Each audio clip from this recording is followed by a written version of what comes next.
Hey, English learners. Welcome back to the English Spectrum. I'm Lisa. And I'm Tom. And today, Lisa, I want to start with something embarrassing. Oh, I love embarrassing. Please go ahead. Yesterday, I left my phone at home by accident, and for the first hour, I felt naked, like genuinely uncomfortable. My hand kept reaching for my pocket. I felt anxious, disconnected, almost lost. That's very honest. And then what happened? Then, around hour 3, something weird happened. I started noticing things. The way sunlight moved across my desk. The sound of rain outside. I had a full conversation with a stranger in an elevator without looking down once. Wait, that sounds actually nice. And that's exactly why I'm confused. Because by hour 5, I also felt this creeping fear. What if someone needed me? What if I missed something important? What if everyone was having fun without me? The classic FOMO.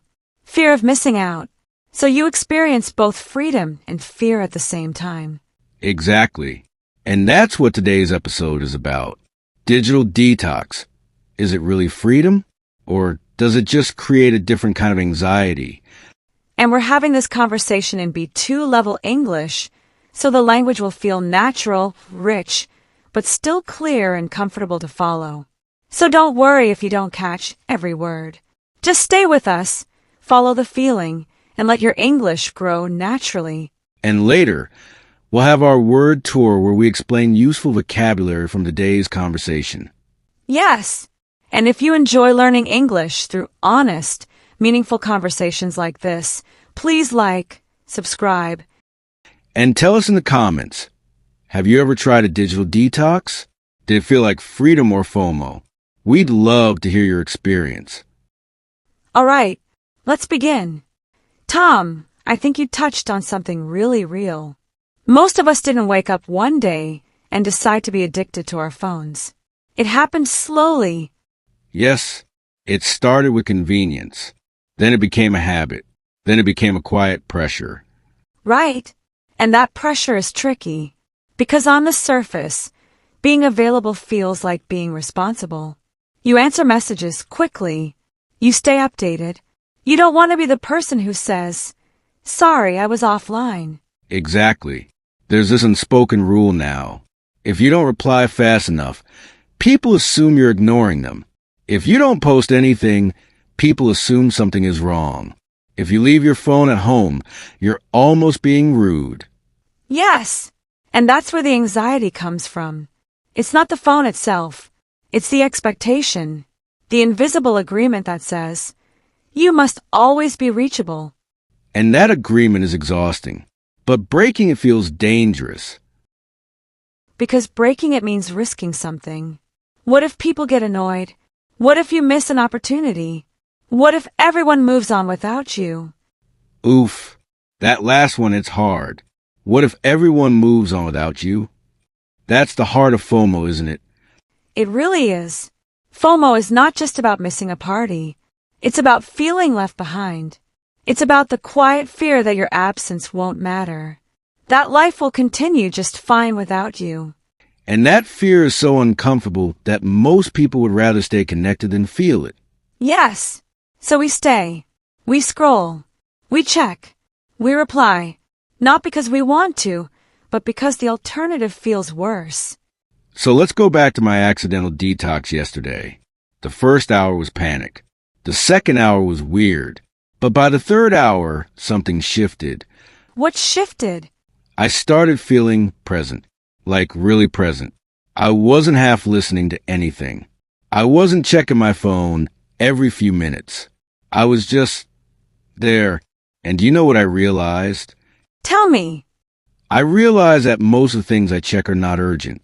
They're not important. They're just noise, group chat messages, ads, notifications about things I don't care about, likes on photos I posted 3 days ago. Right. Most of it is not real connection. It's just digital clutter. Yes, and I also realized that the fear I felt, the fear of missing out, was mostly imaginary. Because when I finally got my phone back at the end of the day, guess what I missed? What? Nothing. Absolutely nothing important.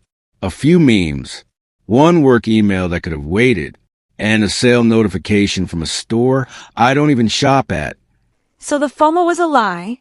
Mostly, yes. But here's the tricky part. Even though I know it's mostly a lie, I still feel it.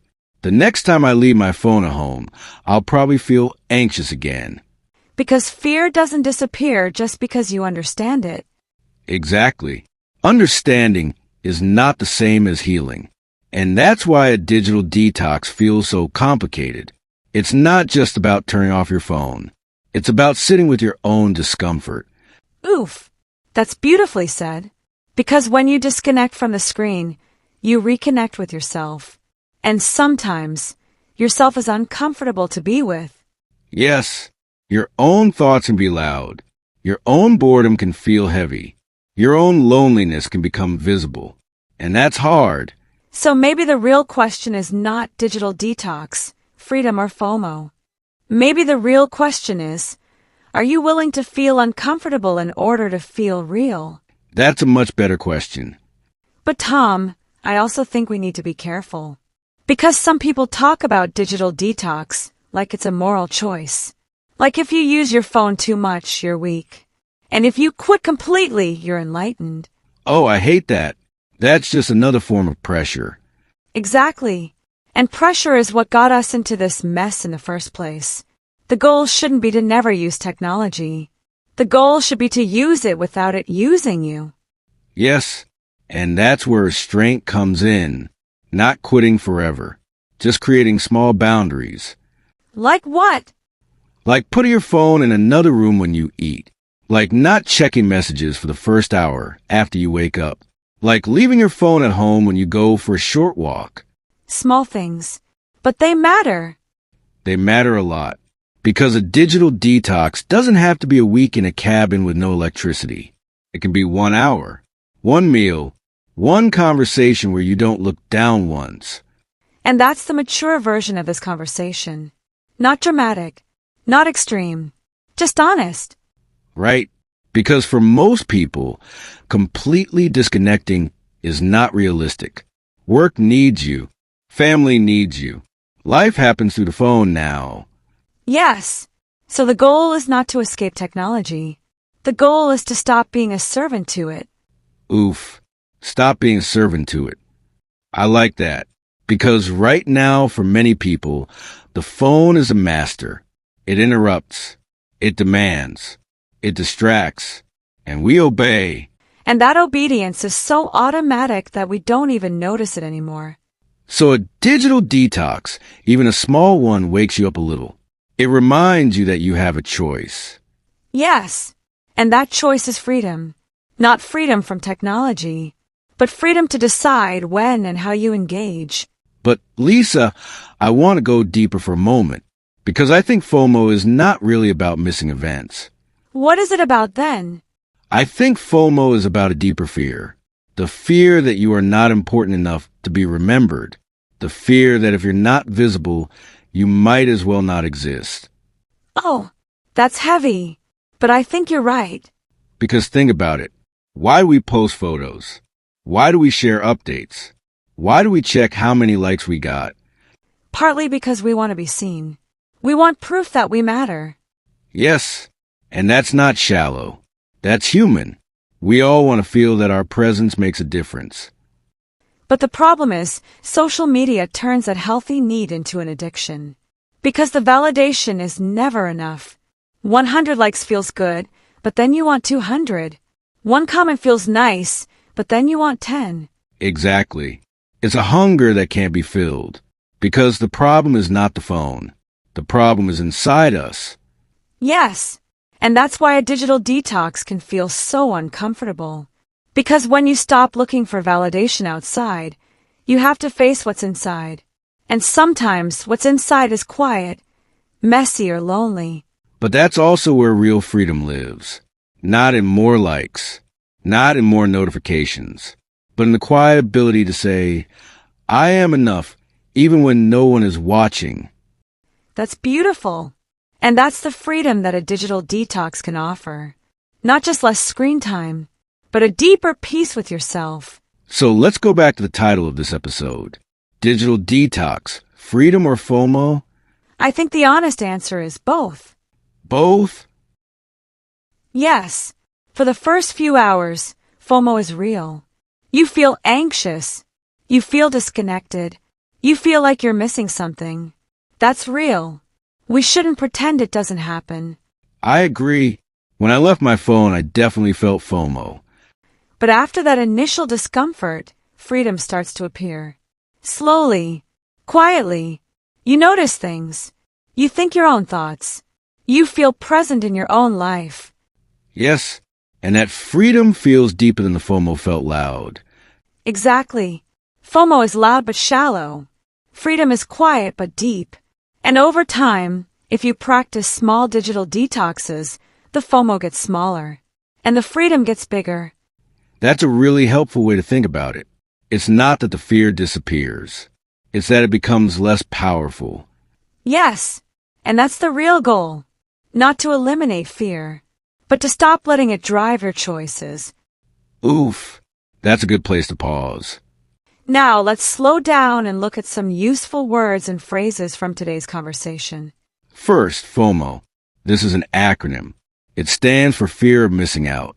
It means the anxious feeling that other people are having fun or meaningful experiences without you. Example, I felt a lot of FOMO when I saw my friend vacation photos. Repeat, FOMO. Next, digital detox.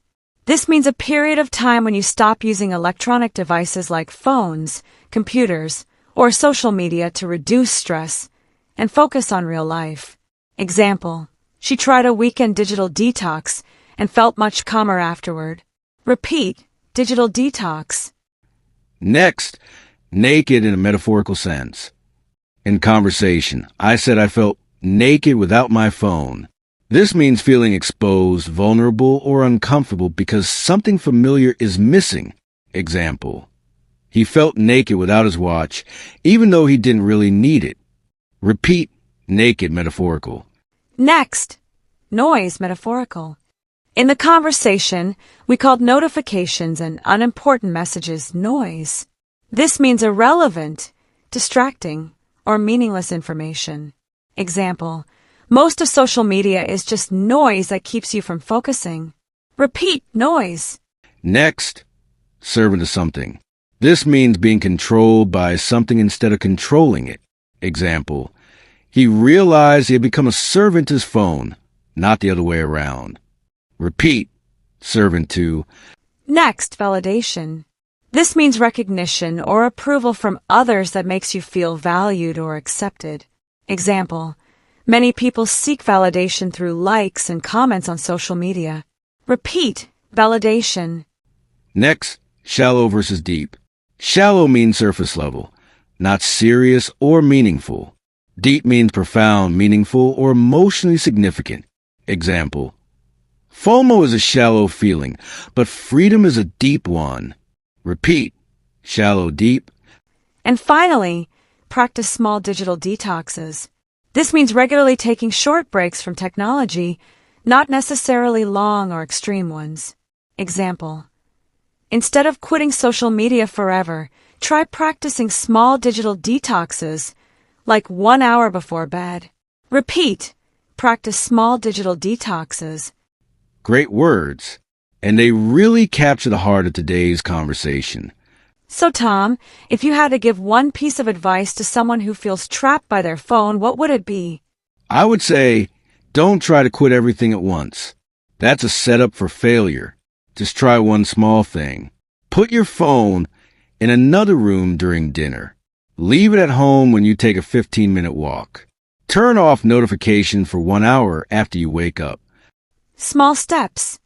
Yes, because the goal is not to become a monk who never uses technology. The goal is to remember that you have a choice. And every time you choose to look up instead of down, you are practicing freedom. I love that. Every time you look up, you practice freedom. And that freedom, over time, starts to feel better than the FOMO felt scary. So maybe the answer to digital detox, freedom or FOMO, is simply it starts as FOMO. But if you stay with it, it becomes freedom. That's the perfect closing line. This is Lisa. And this is Tom. You've been listening to the English Loose Spectrum. Bye! Bye.